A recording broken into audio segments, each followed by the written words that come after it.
Hiya all my lovely Ali Pallies, and thank you for joining me again today. Now, I had promised you that I was going to do a look today using a cut crease, which I've been asked to do. It's not going to be exactly the same, but I'm going to tell you a little bit more in a minute. Otherwise, I'll go off on a tangent and then I won't know how to get back. You know what I'm like. Okay, so I'm going to be doing a cut crease. And I'm going to be using the Coral Obsessions palette by Huda Beauty because we were talking about coral eyeshadows last night, and I think Natasha Denona's just bought out a coral palette, and so it just reminded me of this lovely, beautiful palette. So I'm going to use that. And of course, carrying on from this morning's video with my gifts from Charlotte Tilbury, I have to use her foundation and her colour corrector and her concealer. And I've just put on Magic Cream and Eye Rescue. So let's get going, shall we? I just want to say before we get going, actually, I put on a little story, little backstory. You can forward through if you're not interested, because you know how I get. I love talking. The top I've got on, I thought, oh, I've got to wear that coral top. But little story, I threw a lot of my clothes out when I had to start using a mobility scooter a few years ago, because I put on a lot of weight, because obviously I wasn't burning as many calories once I was sitting in a mobility scooter. So I used to actually be a size 8. Can you believe it? I'm nowhere near that now, nowhere near. And I threw a lot of my clothes out, but I couldn't bear to throw this one out. And so basically I kept it. And all I can say is, thank the Lord for stretch material. You can see there's a very strategically placed brooch there. Otherwise it would be quite obscene. But there is my size 8. Very stretchy top, but I love the coral and I couldn't bear to throw it out. One of the good things, the advantages about, I think advantages is the wrong word, but one of the glass half full things about having spina bifida and being able to walk, albeit not very far. Little story, and I'll just tell you, as I say, forward through if you don't want to hear. But when you've got spina bifida, a lot of the muscles in your legs don't work due to the nerve supply from your back not actually working in your leg muscles. So those of us that do walk, or a lot of us that do walk or have walked, they actually have to learn to walk by using a different set of muscles. So it's a bit like when you have a stroke and you have to relearn to use a hand. You have to kind of bypass the neural pathway that you once used and learn to do it in a different way. Obviously, I've never been able to use the pathway that you use to, and the muscles that you use to, or if you're watching me and you're able-bodied, I should say, I've never been able to use those. Hence, it took me 3.5 years before I learned to walk. I was 3.5 when I finally took my first steps. But the advantage, or the glass half full part of that, is that when you do walk, and I was told this by a consultant, one of my consultants, and also it was confirmed by a physio friend, is that when you do walk, you use up 3 times the amount of energy that somebody who is able-bodied uses to walk the same steps, because it takes a lot of effort. And my physio friend said, whatever it says on that treadmill years ago when I was able to use one, times it by 3. So I did stay quite slim when I was walking. But as I said, when I went into the mobility scooter, I put on the weight. So I'm just really pleased that I can sort of get into this top. Anyway, enough of that. You want to see the look, don't you? I told you, just skip through it. Anyway, so let's get going with this look, shall we? Okay, so first on in, I mixed about half and half of 7.5 warm and 7.5 neutral of the new Airbrush Flawless Finish foundation. I probably will be starting to mix more neutral into it as we go into the winter, but I'm actually quite warm at the moment, so I'm just going to do that. In fact, I'll probably put a bit too much neutral in, and it's now looking a bit pale, but once it starts to settle on my skin, I'm sure it'll be fine.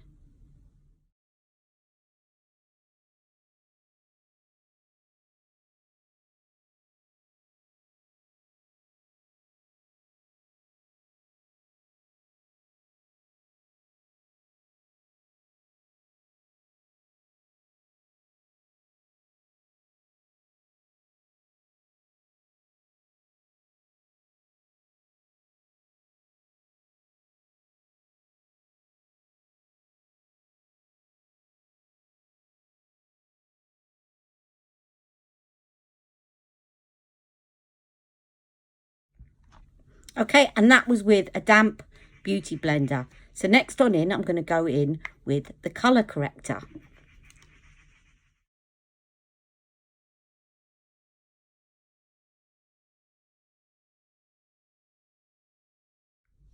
So in case you weren't watching my last video, I've mixed shade 2 and 3 on the back of my hand, which you have to be quick because it dries out. It dries out quite quickly, which is good because when it's under your eyes, you want it to dry out quickly so that it doesn't settle into fine lines and wrinkles, but it just gets a little bit tricky when you're mixing them together. So you have to keep going in and remixing. And now I've mixed up 2 shades on one of the palettes, which I didn't want to do, but I've put that right. Okay. And then I want to have a go at that. My brown spots that peek through. A little bit there. And a little bit there.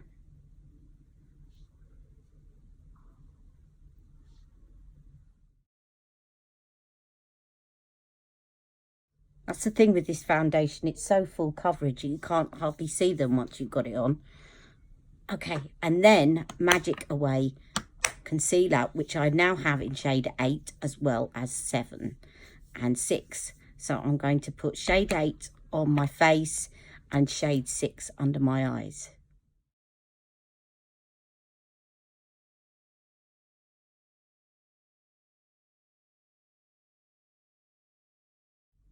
Did you notice I stopped wiping then and started dabbing? That was because it was moving the colour corrector underneath.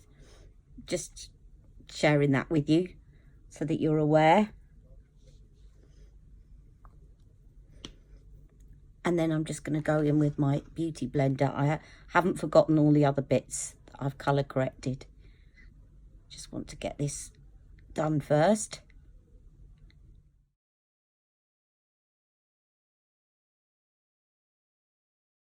And then shade 8 for the rest of my face.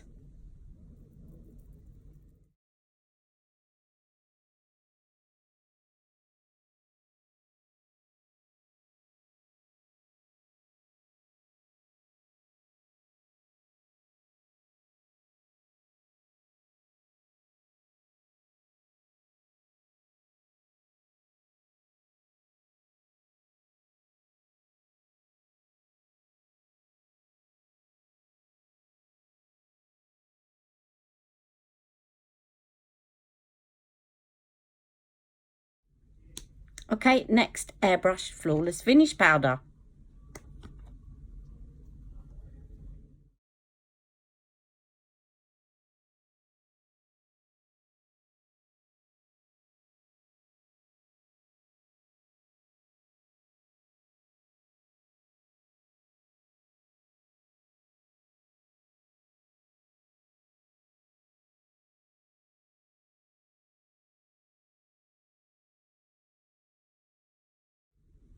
Okay, notice I only used 1 shade of powder today. I didn't use the shade 1 under my eyes because it's colour corrected enough and I don't want to look like a startled rabbit in headlights.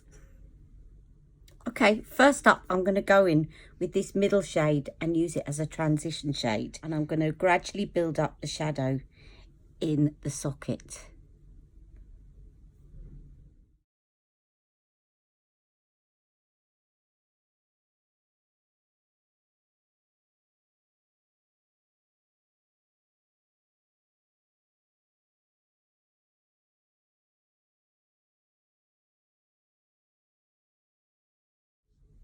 Okay, and then I'm going to gradually intensify, and I'm going to go in with this one here at the bottom, this coral shade, and gradually build up that intensity.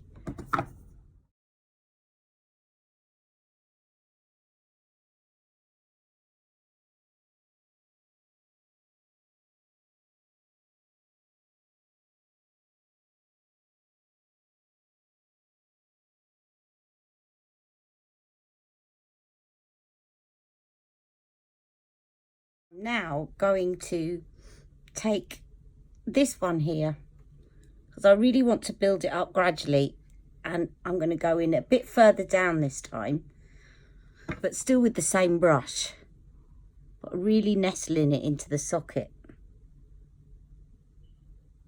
And don't worry if you get some of this on your lids.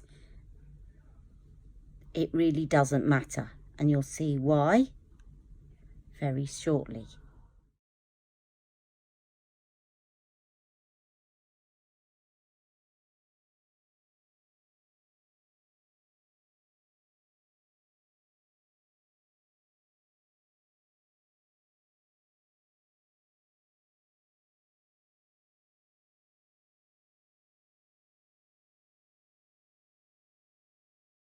Okay, and next up, I keep getting fingerprints here. I don't know why, because it doesn't transfer any other way. Never mind. Next up, I'm going to go in with this one here to really build up the intensity now, just around the socket of my eye.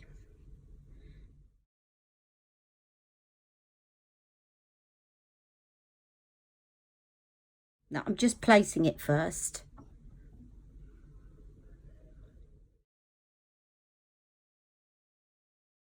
And then I'm going to actually take some into the corner.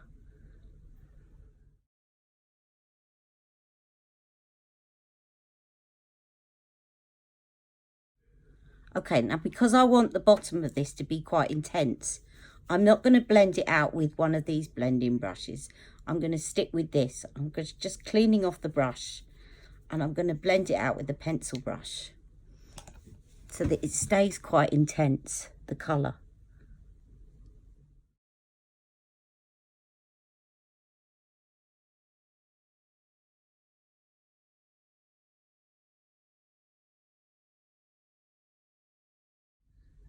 Now don't worry too much about blending it out at the bottom.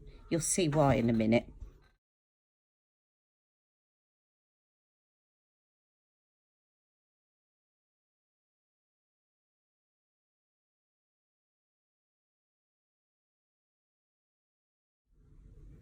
Okay, I always feel like when I've been doing that blending that I need to go back in with my transition colour. And what I'm also going to do, so just that first one that I used, because it starts to disappear. And what I'm also going to do is I'm going to put some of the yellow right at the top so that it really looks kind of sunrisey. But if you put that on at the start, it often disappears after all the blending. So do it at the end of your socket thing, right at the top, and it will stay put then.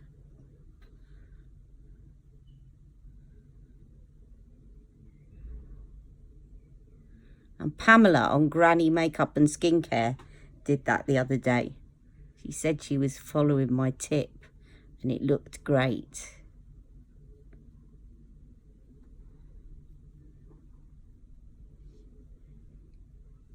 So thank you, Pamela, for the shout out and for liking my tip.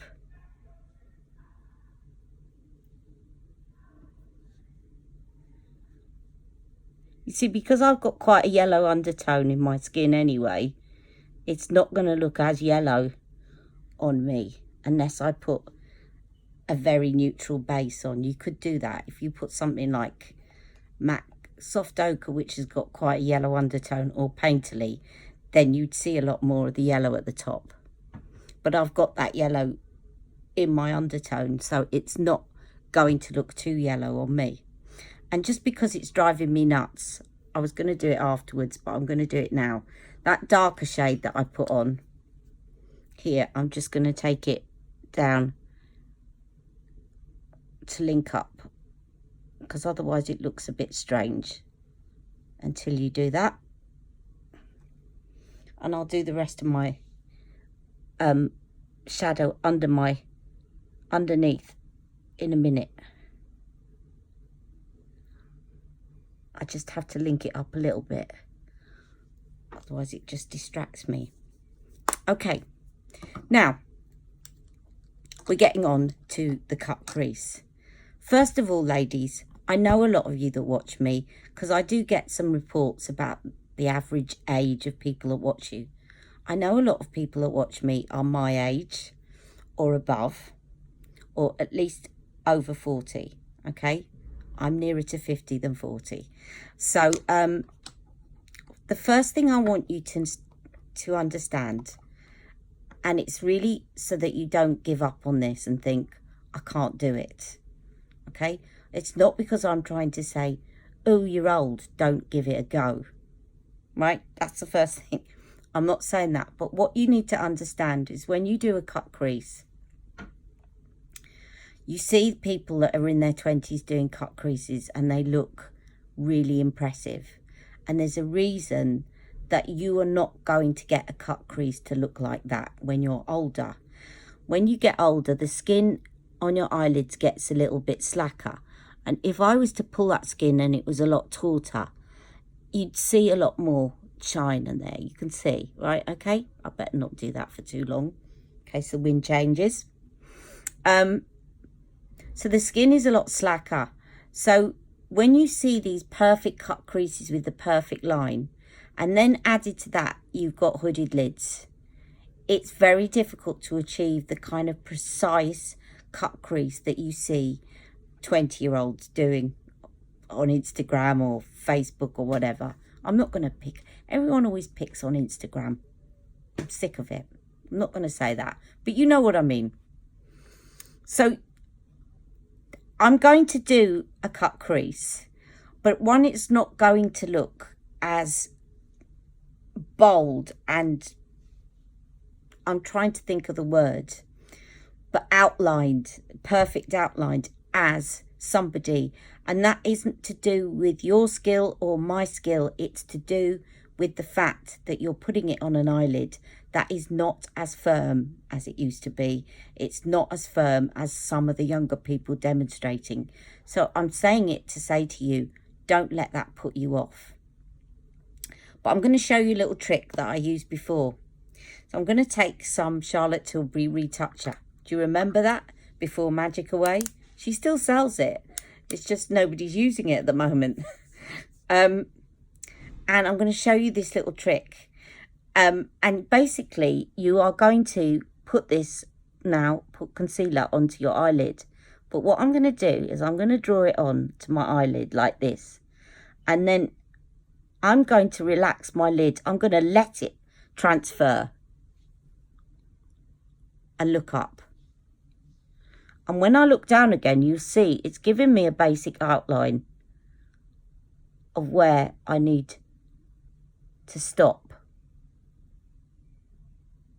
So it's giving me a template.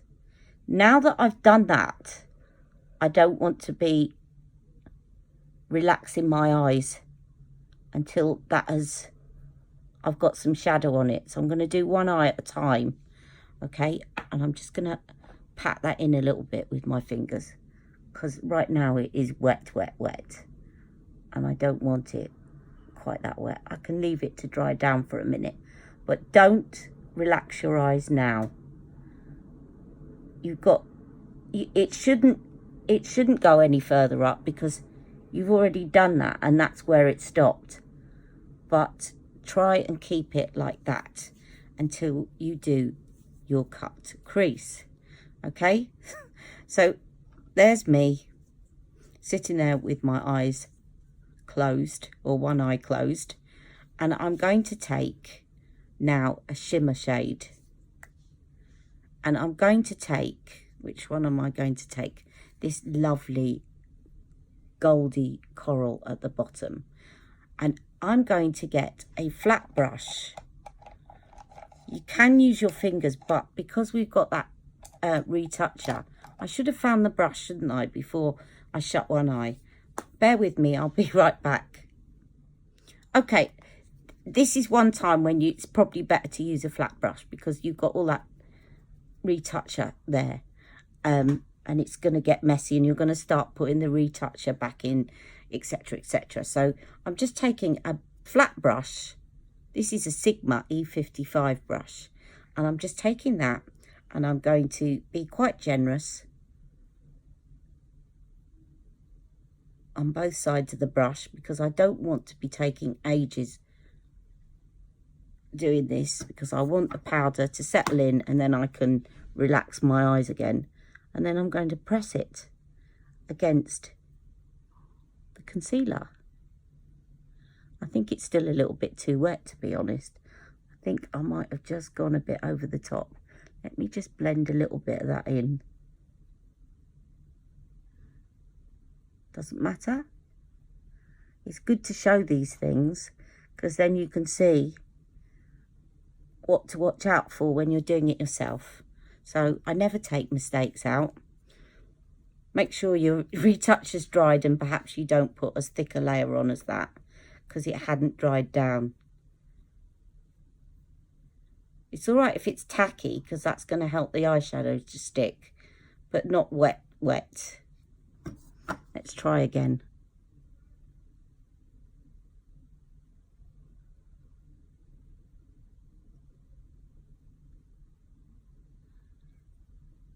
Okay, so that's working, but it's not giving me the shimmer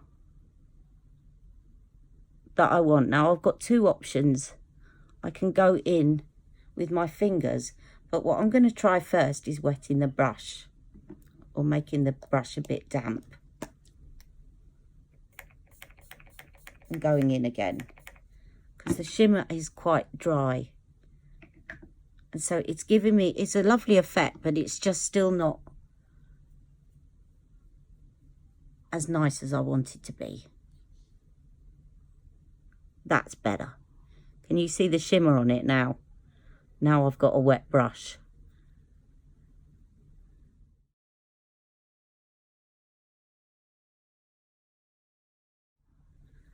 Except the brush seems to have dried out again. Must be the heat. Go in again.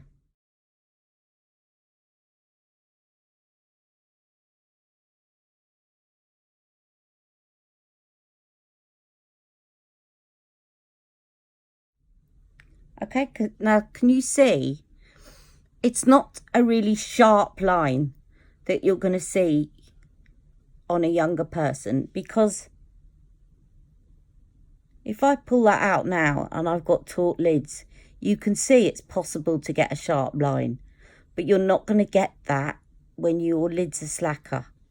So don't think you're doing it wrong. It's just there are limitations. I've got hair brushing against me. So I'm going to quickly do the other one and I'll be right back. Okay, so as you can see, I've got a cut crease, but it's not as sharp as I've said. Now, one of the things that you can do to cheat it, to make the eye think it's a lot sharper than it is, if you're a bit older like me and you have got slack lids, is I'm going to take this shade here with a liner brush. And actually, I might even wet it. I'm going to wet it, I think. No, I'll try it first with just powder without wetting it. Just make sure I've got the excess off. And I'm going to go in right at the top. And with a steady hand, I'm just going to draw a line around where I cut the crease.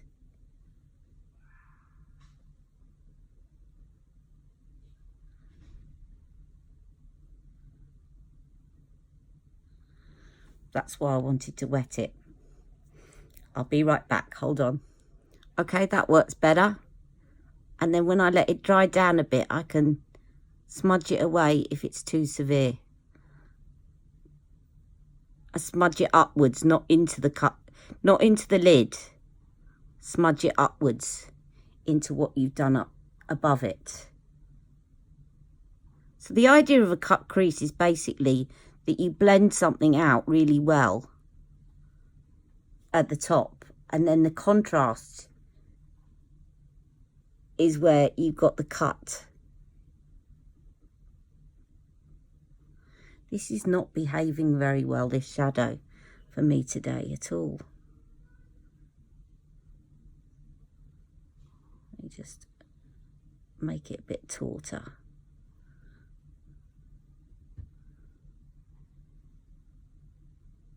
That's it. So if you need to, just gently pull the skin to make your eyeshadow a little bit more taut.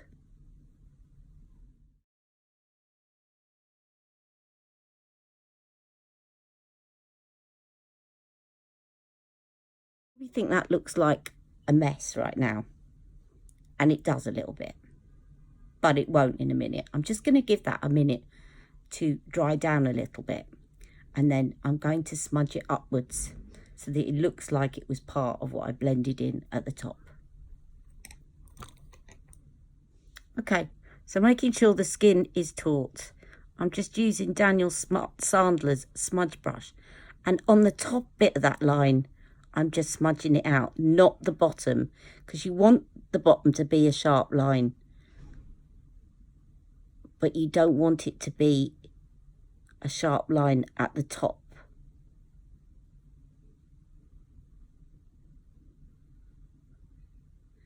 It's just another way. You don't have to do this part, but it's just another way of really intensifying the difference from where you see how it's made the line look sharper. All right, so it's all then about blending out what's above.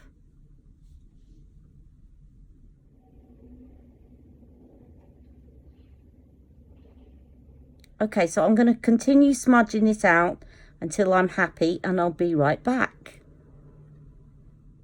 Okay, I definitely need something to highlight my under my brows, and there is nothing in that particular palette that is actually light enough to do that. So I'm just going to take the highlighter from the Filmstar Bronze and Glow, Charlotte's, and I'm just going to use that with a small smudger brush that I've cleaned under the brow. I haven't done my brows or brushed them or done anything with them yet, so I'll do that in a second.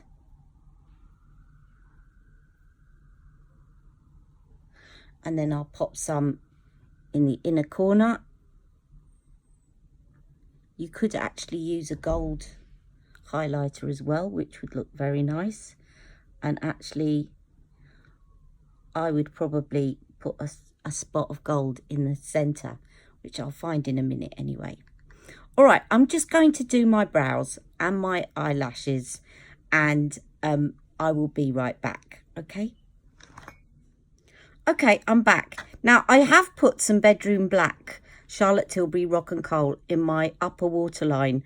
I don't want to get too much on my lid, because although actually a cut crease is very good at cheating larger lids when you've got hooded lids, I don't want to take away too much space, but I am going to use the pen, the Shiseido pen. I've got a smudge there.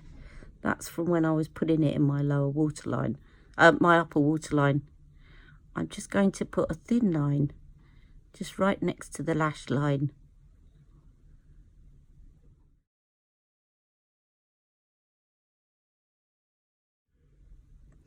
I should have done this before mascara, but never mind.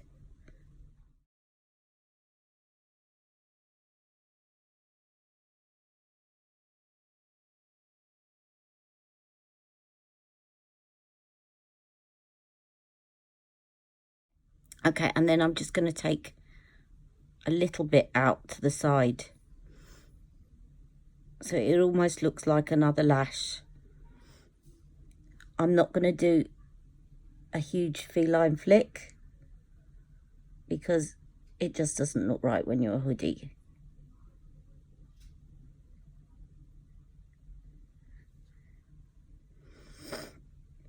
Okay, and I'll take a little bit underneath because whatever is on top should go underneath, or at least be linked up a little bit.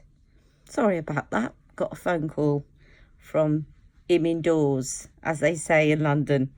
Okay, and then lastly, what I'm going to do is my favourite thing that I love to do, especially with bright colours, is a drop shadow. So I'm going to use, in my lower waterline, I'm going to use this Daniel Sandler eye pencil in green velvet because it just will contrast with the coral.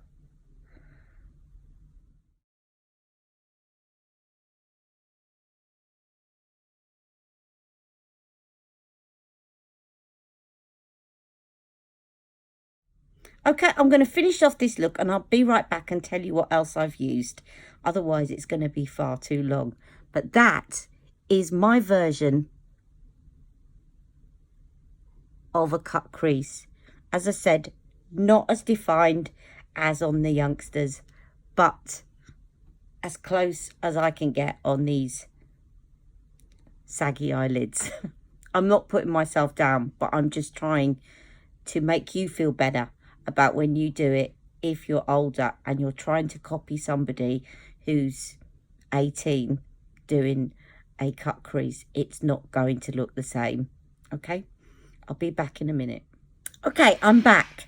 Now I've used, on my cheeks, I used Filmstar bronze but not glow, and on my lips I used Charlotte's Pink Venus, and I covered it with Tom Ford's True Coral. I just love this lipstick. Absolutely. I was going to use this Huda Beauty one, and I always put it on and then think, no, it just looks too, it takes away from everything else that you've done. I think if you were going for a subtle eye and a really bright lip, it might work, but it just is a little bit too neon. So anyway, this is True Coral by Tom Ford. And just to finish off before I go, I'm going to use Charlotte's Bar of Kohl palette, and I'm just going to use this one here and finish off by doing my highlighter, because I think gold will look a lot nicer with this look. And a little bit here. In fact, I'm going to mix it with the lighter one. That's better.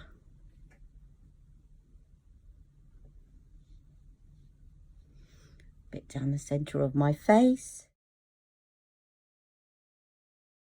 And then I'm going to take a pop of the Bar of Gold, the original, and just pop it into the centre of my lid. And because I think that this will work better than the original Filmstar Glow on this look, pop some there and a little bit more under my eyebrows.